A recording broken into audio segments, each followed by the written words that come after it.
Uma introdução ao livro de Ester. Ester é o segundo de 2 livros bíblicos que levam o nome de uma mulher.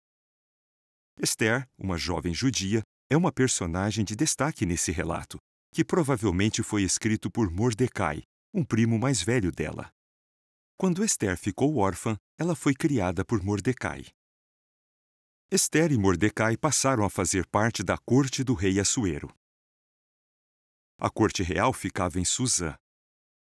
Essa cidade ficava no centro do Império Persa, que ia da Índia até a Etiópia.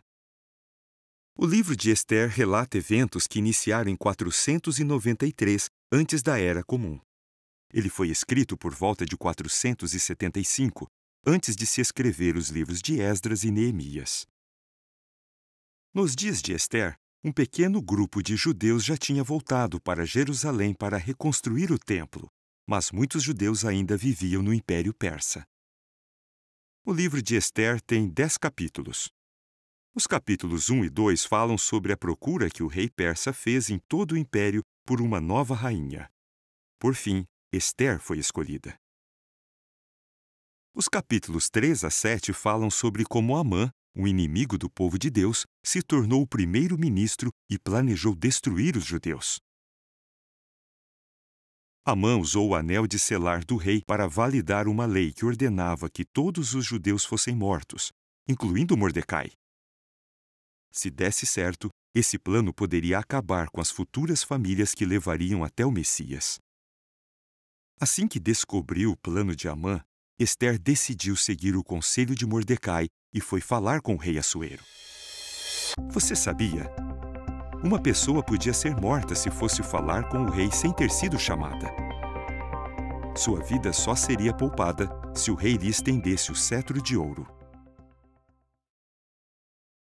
Ester mostrou coragem e foi falar com o rei sobre os planos de Amã.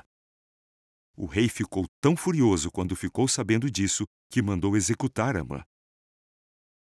Os capítulos 8 a 10 falam como Mordecai foi escolhido para ser o primeiro-ministro no lugar de Amã. Ester e Mordecai criaram uma nova lei e a selaram com o anel do rei. Essa lei autorizava os judeus a se defenderem quando fossem atacados.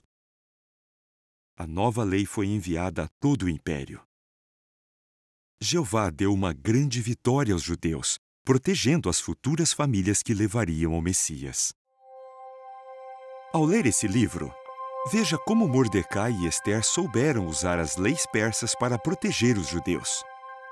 Como Jeová pode salvar seu povo de qualquer situação.